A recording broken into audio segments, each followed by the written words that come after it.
Perkenalkan, nama saya Putri Ilham Putri dengan NIM 11S20049. Pada kesempatan kali ini, saya akan mempresentasikan untuk mini project pada week ke-7 mata kuliah pengembangan aplikasi. Sebelumnya yang terhormat kepada Pak Ari Satya Dharma sebagai aku dan juga Bapak Ernesto dan juga kepada teaching assistant yaitu Abang Abdullah Ubaid. Di sini sudah ada latihan praktikum dan juga challenge yang sudah saya kerjakan. Saya akan mempresentasikan. Yang pertama itu ada untuk latihan praktikumnya itu kita diminta untuk membuat sebuah aplikasi to-do list, di mana pada aplikasi to-do list ini si pengguna dapat menginput beberapa data atau data list yang berupa data pekerjaan yang bisa dilakukan oleh pengguna. Jadi yang pertama sekali itu kita akan membuat sebuah file helper, kemudian kita juga akan membuat activity main yang ditandai sebagai step pertama dan juga akan membuat main activity. Nah, kemudian ketika terjalan kode program seperti ini, maka tampillah seperti ini, di mana pengguna dapat menambah kegiatan-kegiatan pada to-do list-nya. Nah, jadi yang pertama itu di file helper ini adalah kelas yang digunakan untuk membantu penulisan dan juga pembacaan data ke atau dari file pada Android kita.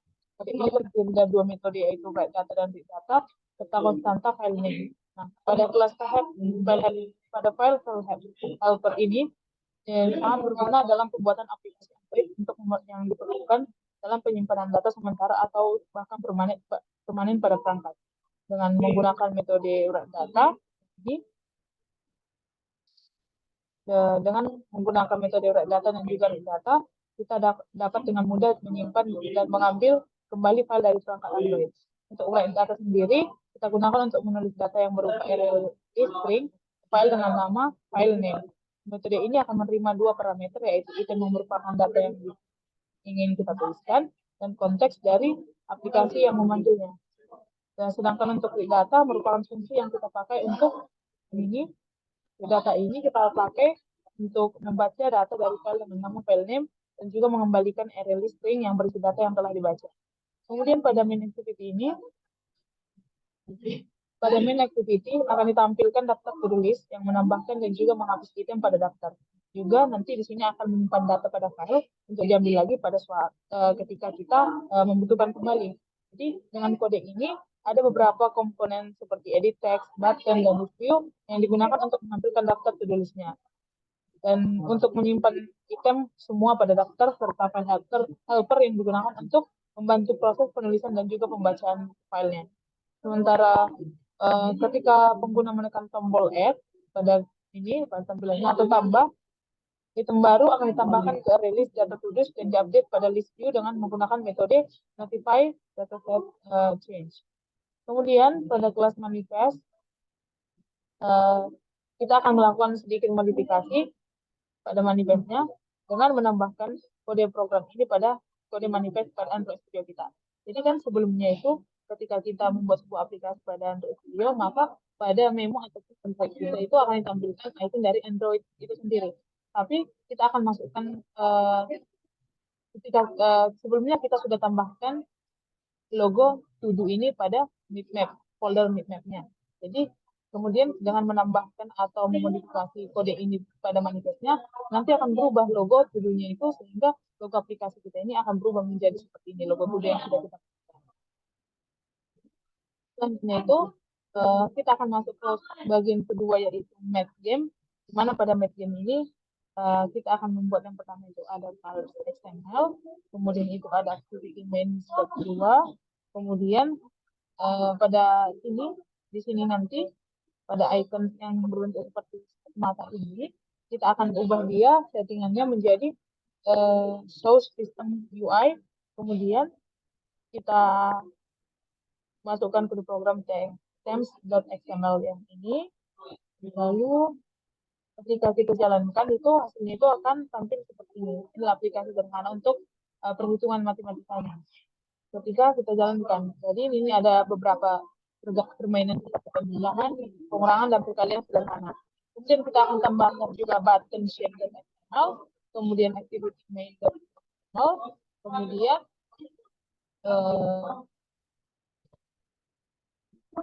Jadi kita akan masukkan juga pada bagian activity result. Jadi dan juga result activity-nya. Kita juga akan buat file folder file untuk kelas main activity step 2-nya. Jadi ketika kita jalankan itu, tampilan yang dihasilkan itu adalah seperti berikut ini. Ini aplikasi sederhana yang sudah bisa dijalankan untuk permainan matematika. Di mana di sini ada fitur score, live atau jumlah pemain untuk berkesempatan untuk menjawab salah, dan juga waktu atau time di sini yang akan memberikan durasi sebanyak 12 detik untuk pengguna menjawab pertanyaan yang diberikan. Jadi ketika si pengguna menjawab jawaban dengan benar, maka skornya akan bertambah dan untuk live-nya itu akan tetap.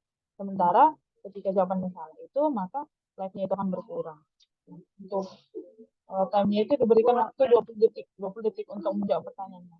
Kemudian ketika sudah selesai menjawab pertanyaan, ini tampilan ini akan keluar ketika si pengguna sudah menghabiskan nyawanya. Jadi akan ditampilkan berapa skor dari si pengguna itu. Ini juga ada pesan terus bahwa terakhir dan juga ada button untuk bermain lagi dan keluar. Jadi untuk membuat aplikasi ini kita membuat aplikasi untuk menjawab pertanyaan matematika dengan metode penjumlahan, pengurangan, dan perkalian. Nah, jadi tadi yang pertama itu si pengguna itu bisa memilih pada bagian ini, pada gambar yang pertama, pengguna memiliki kesempatan atau bebas untuk memilih operasi mana dia akan bermain pada game ini. Bisa penjumlahan, bisa pengurangan, ataupun perkalian. Jadi ketika nyawa dari pemain itu gamenya akan berakhir dan diarahkan ke layar hasil. Saya sudah tampilkan pada bagian ini. Pada bagian inisialisasinya ada variabel untuk menampung SQ yang akan menampilkan skor dan 2 buah batu untuk bermain lagi dan keluar. Ketika selanjutnya ada juga tombol play dan play again. Ketika tombol play again ini kita klik, activity ini akan membuka kembali main activity-nya pada main activity kelas main activity yang sudah kita buat dengan membuat intent dan memanggil fungsi start activity. Kemudian fungsi ini juga akan dipanggil untuk menutup aktiviti saat ini. Ketika tombol exit diklik, aktiviti akan menutup aplikasi dengan membuat intent yang akan membawa pengguna kembali ke halaman utama perangkat. Lalu akan dipanggilkan intent action main dan kemudian intent kategori home yang akan dijalankan intent menggunakan fungsi start activity yang sudah kita tuliskan. Kita akan masuk ke bagian challenge. Nah, yang pertama itu pada bagian to-do list-nya itu kita sudah diberikan challenge untuk gimana tadi kan yang ketika kita menambahkan data pada list itu kita hanya bisa menghapus satu dari setiap list. Jadi di sini kita diminta untuk menambahkan fitur sehingga ketika kita memungkinkan si pengguna untuk menghapus sekaligus list data yang ada atau yang sudah diinput oleh pengguna pada aplikasi kita. Jadi yang pertama itu kita akan edit pada bagian file helper-nya, kita modifikasi, kemudian pada activity main-nya seperti berikut ini, dan juga untuk main activity-nya seperti berikut ini. Nah, sehingga tampilannya itu nanti seperti ini. Nah, langkah yang pertama itu untuk aplikasinya itu yang ini. Ketika kita bisa tambahkan list data to do yang kita ingin masukkan. Kita tambahkan, kemudian ketika kita pilih button hapus pada bagian ini, kita pilih hapus di sini, maka akan keluar tulisan seperti ini bahwa yang untuk menanyakan kepada pengguna apakah kita ingin menghapus semua tulis yang sudah kita buat. Ketika kita pilih yes, maka pada bagian aplikasi akan menampilkan halaman yang menunjukkan bahwa semua data tulis yang sudah kita masukkan ini sudah dihapus sehingga kembali menjadi kosong. Jadi sudah bersih karena semua datanya sudah kita hapus.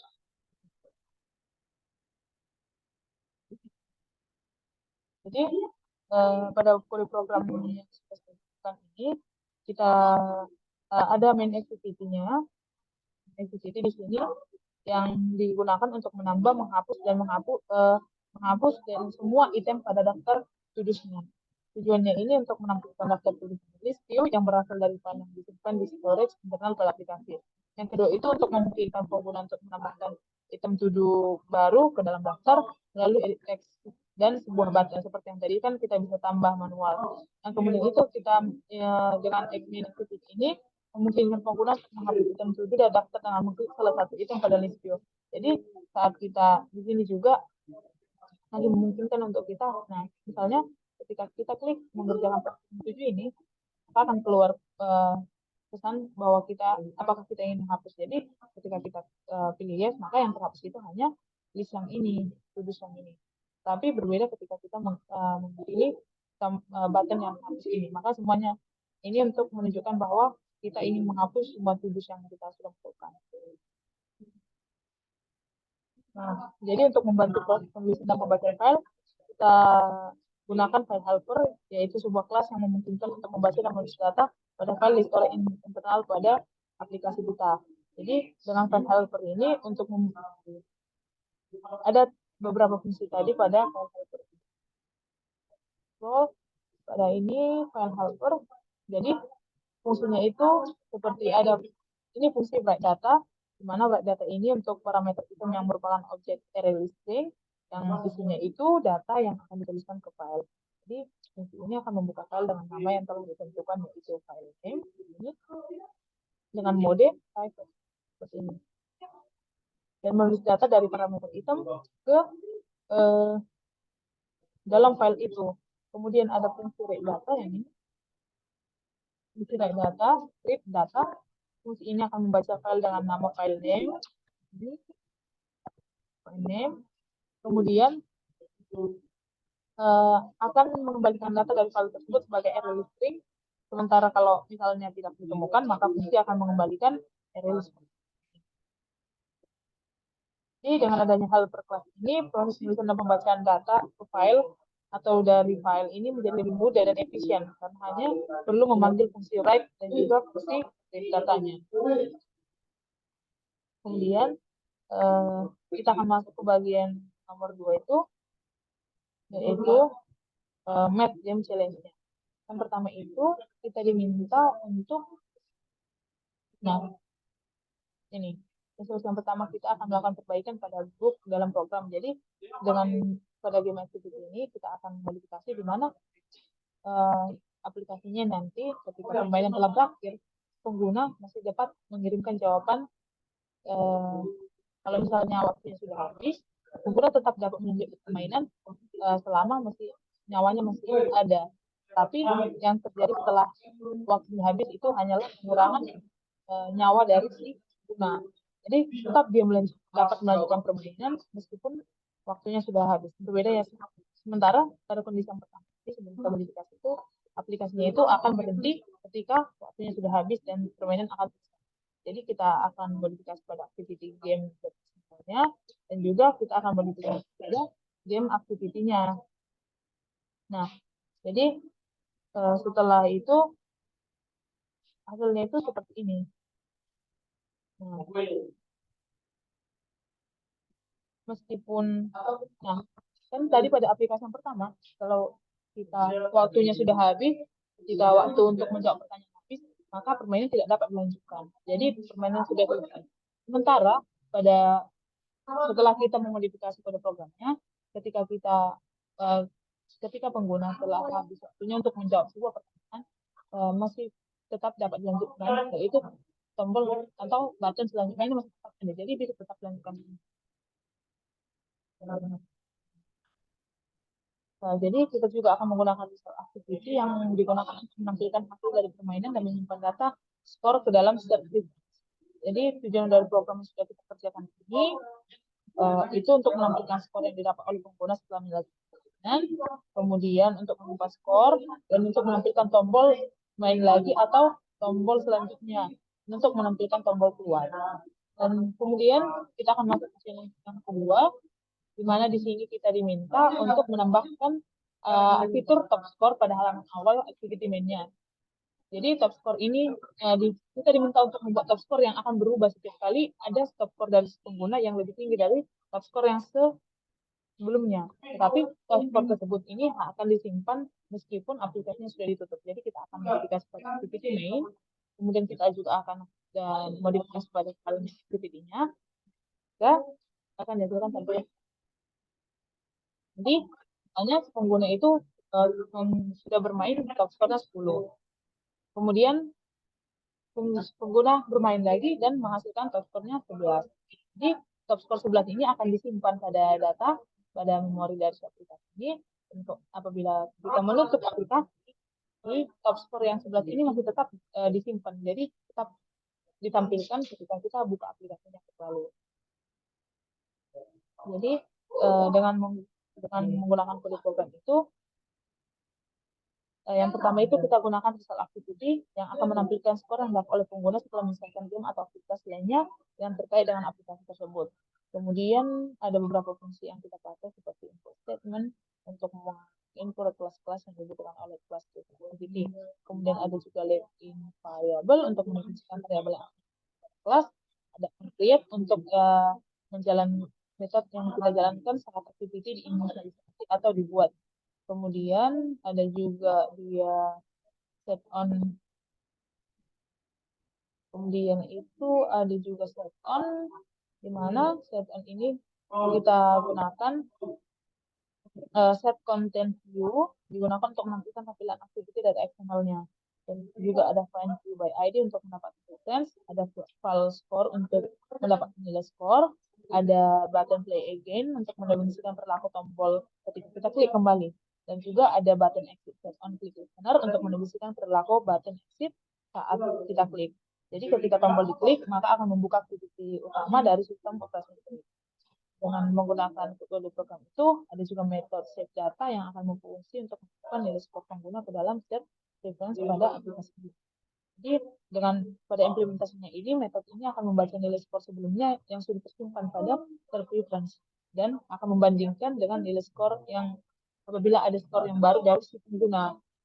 Jadi seperti sebelumnya sudah dijelaskan, apabila skornya itu lebih tinggi dari nilai skor sebelumnya, maka skor baru inilah yang disimpan ke set reference sebagai nilai skor tertinggi yang pernah dicapai pengguna atau top score. Demikian hasil presentasi dari saya. Apabila ada kesalahan dan pertanyaan, saya mohon maaf. Sekian dan terima kasih.